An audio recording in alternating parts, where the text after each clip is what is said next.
Olá, tudo bem?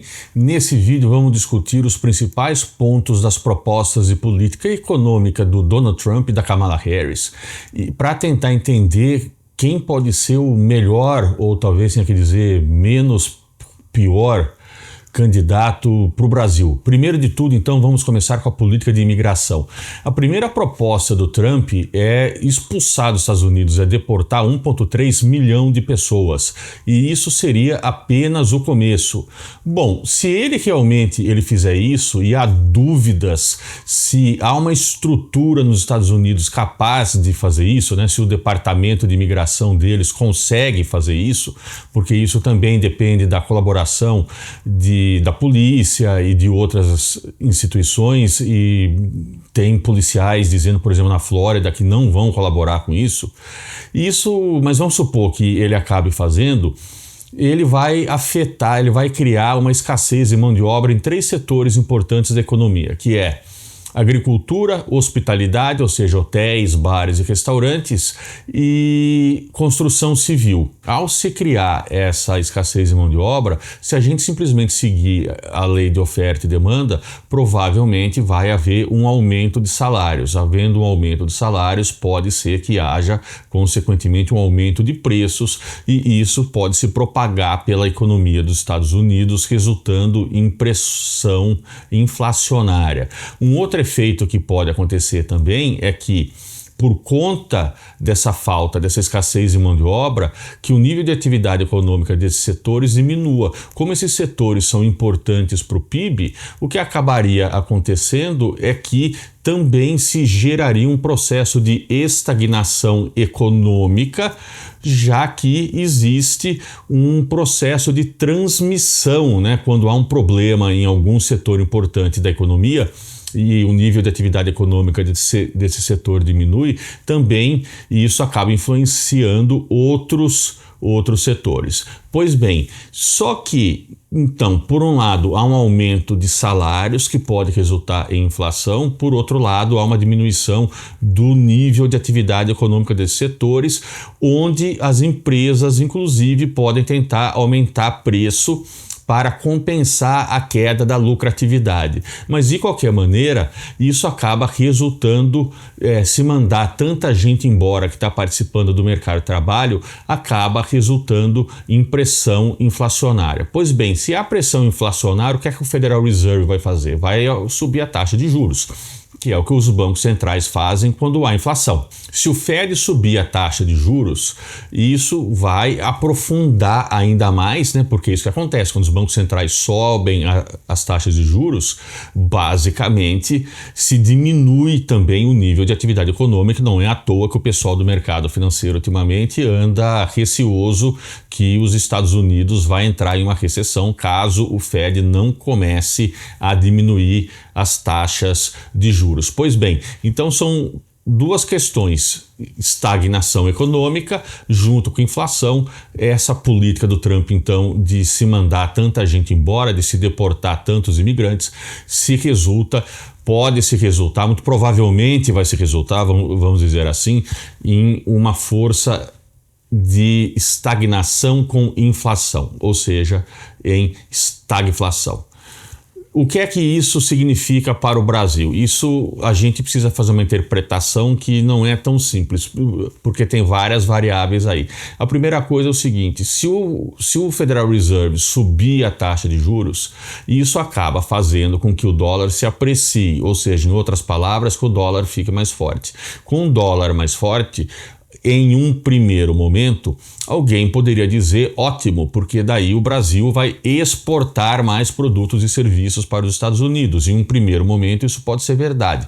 Só que nós temos mais variáveis para levarmos em consideração. Primeiro, que a gente está falando de uma possível situação de estagnação econômica, se não ainda de recessão econômica. Consequentemente, pode haver, apesar de se haver uma vantagem, de se estabelecer uma vantagem, né, para os produtos brasileiros, por conta de uma estagnação ou mesmo por conta de uma recessão econômica, se diminui a demanda por produtos do Brasil. Então essa é a primeira questão. Tem uma outra questão também, é que caso não haja essa redução da demanda por produtos brasileiros por conta, né, dessa estagflação, dessa recessão, o que pode vir a acontecer é que os preços em dólar que as empresas brasileiras vão receber vão diminuir, ou seja, como o dólar está mais forte, ao invés de se manter o mesmo preço em dólar, se diminui o preço em dólar e se mantém o preço em real.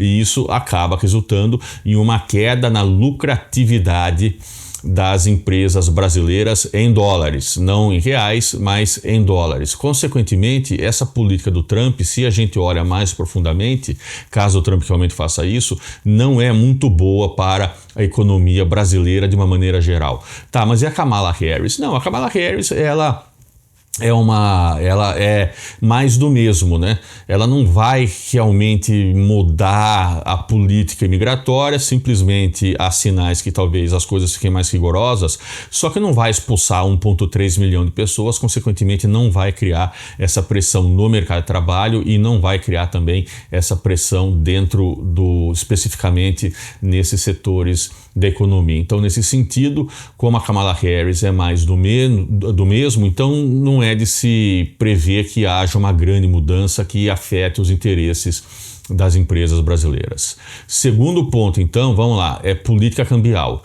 A ideia do Trump é ter um dólar mais fraco. Só que, como a gente acabou de ver, se ele realmente realizar essa política de mandar os imigrantes para fora, né, de deportar aquele 1,3 milhão de pessoas, é uma política de que aprecia a moeda, que deixa o dólar mais forte, mas o Trump ele quer o contrário. O Trump quer uma moeda mais fraca. A política cambial de um país é dependente da política monetária. Nos Estados Unidos, quem faz a política monetária é o Federal Reserve, como a gente já acabou de discutir, e o Federal Reserve é independente. Não pode haver influência do poder executivo, ou seja, o presidente dos Estados Unidos não tem influência no Federal Reserve. Consequentemente, para o Trump conseguir deixar um dólar mais fraco, e aliás, o dólar forte tem sido benéfico para os Estados Unidos, por quê?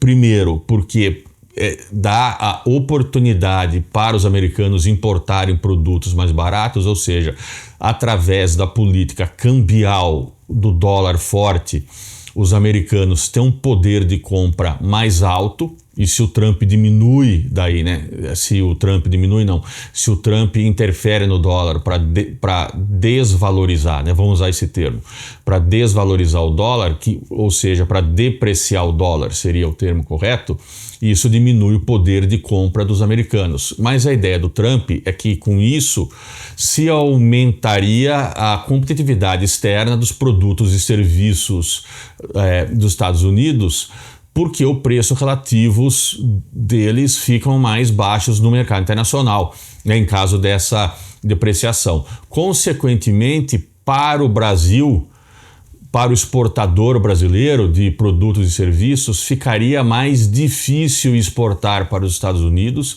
e ficaria também mais difícil exportar para outros mercados onde basicamente a cotação de preços é atrelada ao dólar. No nível macroeconômico fica mais fácil para o Brasil, porque a parte da dívida pública do Brasil, que é em dólar, diminui em relação a reais, né?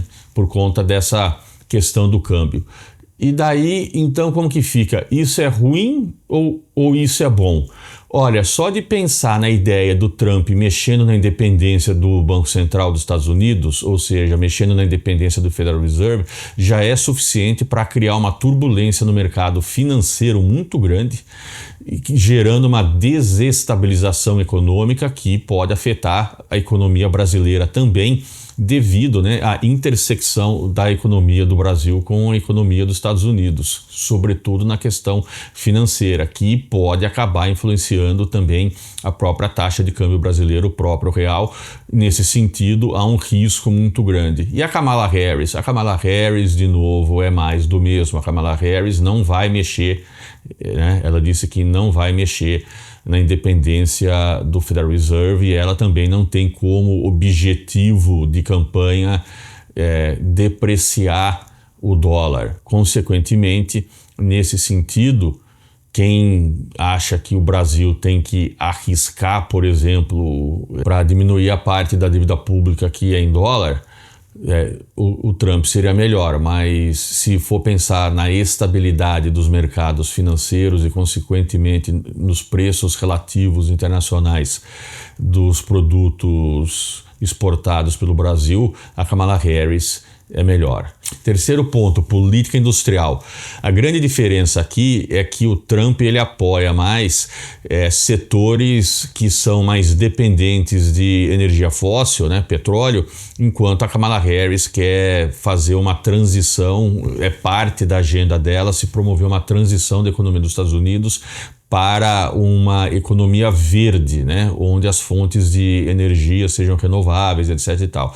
Os dois, na verdade, apoiam os programas dos Estados Unidos de desenvolvimento que há de chips e de outros itens de tecnologia, mas, como eu já disse, o Trump ele tem uma tendência de apoiar setores mais tradicionais. Agora, política comercial e tarifária, né? A ideia do Trump, basicamente, é colocar tarifa em tudo que é importado, né? Houve discussões há um tempo atrás que essas tarifas seriam do montante de 20%, a discussão não era sobre todos os países do mundo, mas a discussão era sobre a China especificamente, né? E isso faz parte da ideia do Trump que é possível promover um processo de relocalização industrial onde a manufatura chinesa, parte de empresas manufatureiras que estão na China, iriam se relocalizar nos Estados Unidos, mas isso na verdade não faz sentido por conta das diferenças de produtividade e de níveis salariais. Basicamente o resultado no nível de emprego dos Estados Unidos seria mínimo. Mas a grande questão nesse caso é que, primeiro, se o Trump coloca a tarifa, né, 20% em tudo que é da China, apesar que a discussão hoje em dia é que não é só a China e não está mais em 20%, mas simplesmente que haverá imposição de tarifas a tudo que é importado, claro que isso acaba resultando em pressões inflacionárias nos Estados Unidos e, de novo, a gente volta naquela história lá para lidar com a inflação. O Banco Central dos Estados Unidos, ou seja, o Federal Reserve, se é que a gente pode chamar o Fed de Banco Central, mas bom, essa é outra discussão, vai subir a taxa de juros. Subindo a taxa de juros mexe no câmbio da forma como a gente já discutiu na questão da política de imigração, né? Essa é a primeira coisa. E segundo, né, uma segunda questão é que o Trump está querendo promover o emprego, né, nos Estados Unidos. Esse é um dos grandes pontos da campanha dele, né, a empregabilidade das pessoas. Só que simplesmente, primeiro, fábrica da China para os Estados Unidos, a relação produtividade-salário não faz sentido. E segundo, com essa inflação e uma taxa de juros mais alta, isso faz com que as exportações dos Estados Unidos percam a competitividade internacional e realmente fique mais barato ainda importar. Então o efeito é contrário do que ele quer, né? Acaba sendo o contrário. E, na verdade, se eles colocarem tarifas em tudo, um dos prejudicados é o Brasil. Claro que daí há uma possibilidade ainda de se iniciar uma guerra comercial no mundo, onde todo mundo acaba perdendo.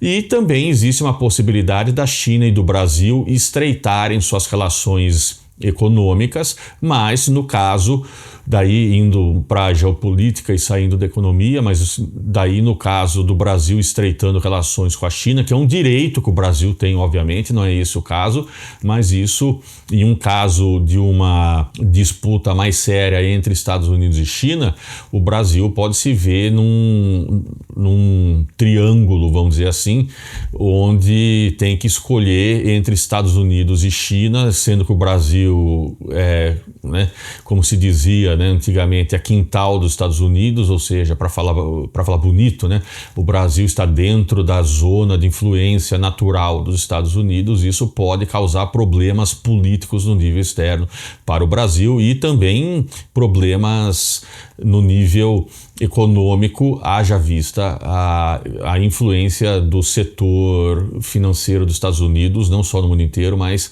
também no Brasil. Nesse sentido, a Kamala Harris também fala em tarifas, só que ela foca mais em tarifas na China, especificamente, e em setores industriais específicos também, como carros elétricos.